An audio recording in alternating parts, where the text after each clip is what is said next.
Hey, everybody, welcome back to the podcast. You're listening to the longest running superhero role playing game on Earth. I'm your host, the Game Master, and today we'll be discussing Raven, the Specter, and all sorts of stuff. But before we get into that, smash like, make sure you're subscribed, and leave us a comment. We've got a great community here, and it's all thanks to you guys. So thank you so much for being here. With all that said, let's dive in. The prologue to this one takes place in Hell in 1999, where the demon Etrigan approaches another demon named Asmodel. Etrigan tells Asmodel that the soul of Jim Corrigan, the Golden Age Specter, has finally found peace and has moved on, which means the Specter has no soul to guide it now. So Etrigan takes a feather from Asmodel's wing, summons the Specter, and then casts a spell that Merlin taught him, which binds the soul of Asmodel to the Specter. One of the most powerful DC heroes ever is now a force for evil, and the very pillars of heaven and earth shake. Which brings us to the main plot of today's game, which takes place in 1999, when Gotham City suffers the results of a magnitude 7.6 earthquake. And in other areas, similar earthquakes occur and the ground is torn open. In one city, two Green Lanterns, a male named Kyle Rayner and a female named Jessica Jordan II, who is the daughter of the late Hal Jordan, are talking to the Enchantress, aka June Moon. Suddenly, there's a sinkhole, and the pavement cracks open, and countless demons fly out. The Specter rises up from the massive hole that forms, and he's the size of King Kong. The Enchantress says he's a tad bigger than she expected. On the Justice League's watchtower, one of the newest members of the JLA is an angel named Zoriel. His flaming sword burns hotter and brighter, and he takes note of this. Orion, son of Darkseid, mistakes these creatures for parademons from Apocalypse, and Big Barda says she doesn't think they're from Apocalypse. Steel, aka John Henry Irons, asks the Martian Manhunter if he's going to journey to Earth with them, and Manhunter is hesitant to get involved since there is fire everywhere, and that is his weakness. Meanwhile, Firestorm's JLA signal device goes off, and in the subways of New York City, two members of the Teen Titans, named Argent and Damage, are having trouble making their way back to Titans Island. In Blue Valley, Stargirl and Stripe fight off legions of the undead with the help of Captain Marvel as the sky fills with red lightning bolts. Meanwhile, the new Spectre is attacked by the Green Lanterns. They're surviving members of the Justice Society of America and the original Superman, aka Clark Kent Sr. Superman lost his powers in the Crisis on Infinite Earths, then in recent years turned into the electric blue Superman, then recently had an adventure with a trio of beings called the Millennium Giants, who wanted to remake the Earth. And when his encounter with them ended, he found his original Kryptonian powers had been restored. Superman is careful not to let supernatural enemies lay a finger on him. Instead, he hangs back, throwing bits of debris at the demons, knocking them out with his 50 APs of strength. Orion compliments Superman on his fighting prowess, and as he does, Zoriel comes face to face with the Spectre. Asmodel says being the Spectre beats the old flesh suit he used to wear. Then he turns Zoriel's wings to stone, and Zoriel falls out of the sky. Luckily, Mr. Miracle catches him. Katana, aka Tatsu Yamashiro, slices into a demon with her samurai sword, and the sword acts almost like a ghost trap from Ghostbusters, absorbing the soul of her enemies.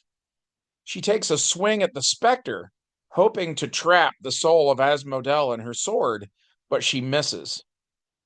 Zatanna, Ragman, Phantom Stranger, Madame Xanadu, Dr. Occult, and Deadman join the fight and attack the Specter. Etrigan the Demon comes to the aid of Asmodel, flying away with him. The Mystic Heroes restore hit points to the other heroes, and they discuss the situation.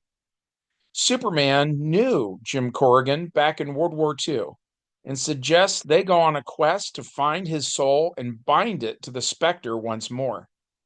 Supergirl, the Earthborn Angel of Fire, and her boyfriend, the 1980s Superboy, offer to use Supergirl's connections to heaven.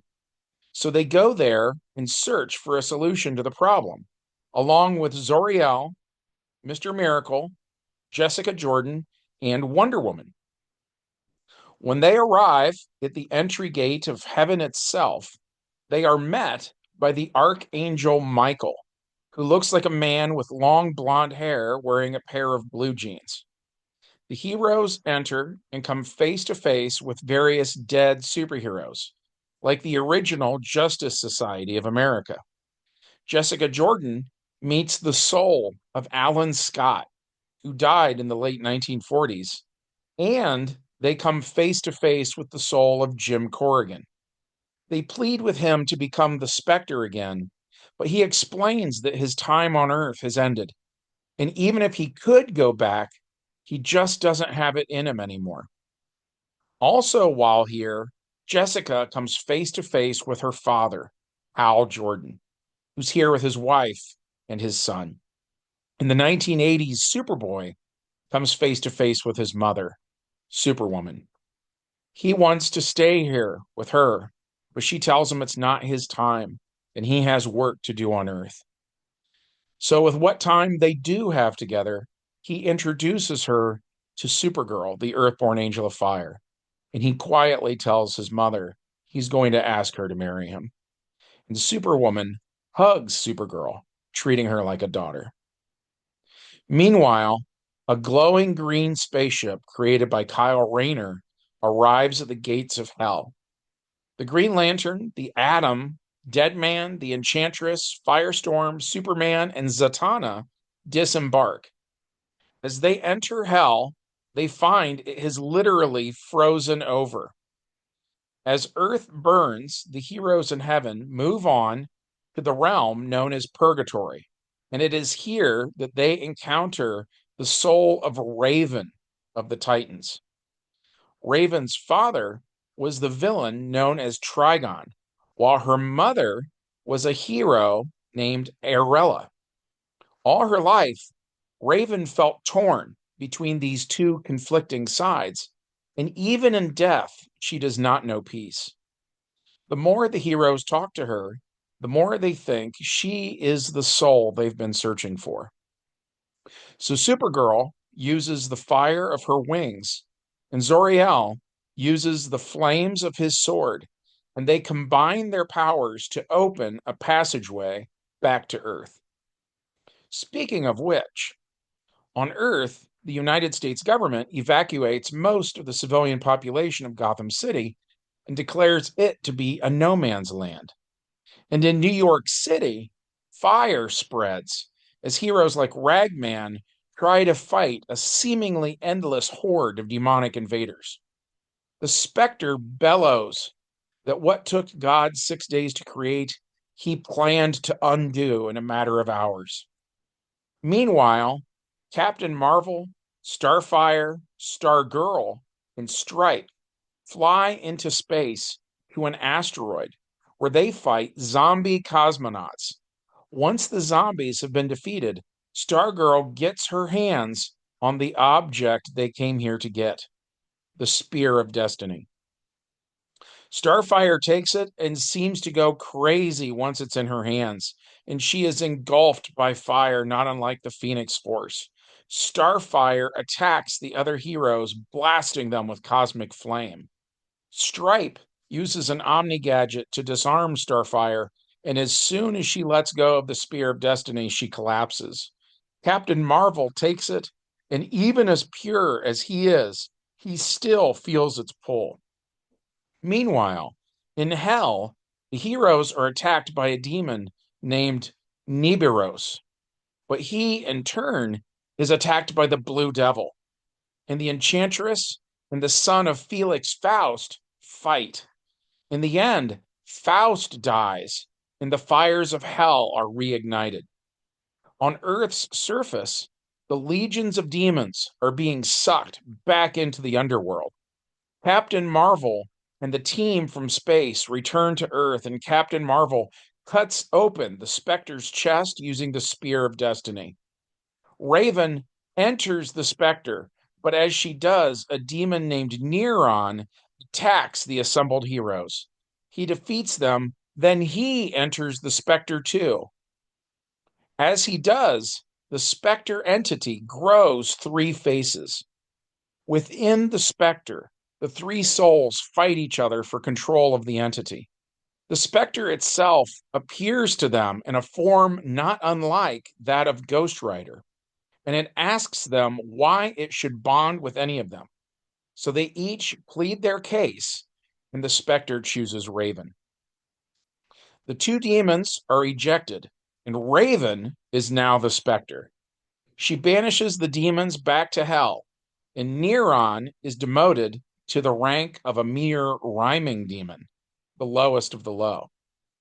The entity known as the Specter can burn the impurities out of a soul, and that's exactly what it begins to do for Raven, who has always hated the traits she inherited from her father, who she soon encounters and does battle with. Trigon is one of the most powerful villains ever, and Raven is joined in this battle by John Redbridge. Which brings us to the epilogue.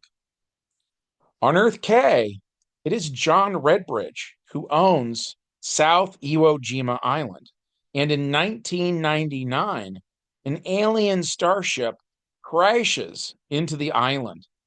The ship is a super-dimensional fortress previously owned by an alien named Zor. Many of the heroes of the 1990s worked together to repair the ship. And 10 years later, in 2009, a fleet of an alien race known as the Zentradi attack Earth. They are led by Commander Bretai, and they wish to obtain Zor's battle fortress, which has now been renamed the Nematon B. But that's a story for another day. We enjoyed this one. We hope you did too. If so, as always, smash like, make sure you're subscribed, and be sure to leave us a comment. From all of us here at the longest running superhero role-playing game on Earth, we hope you have a good one, and we'll see you in the next adventure. Bye.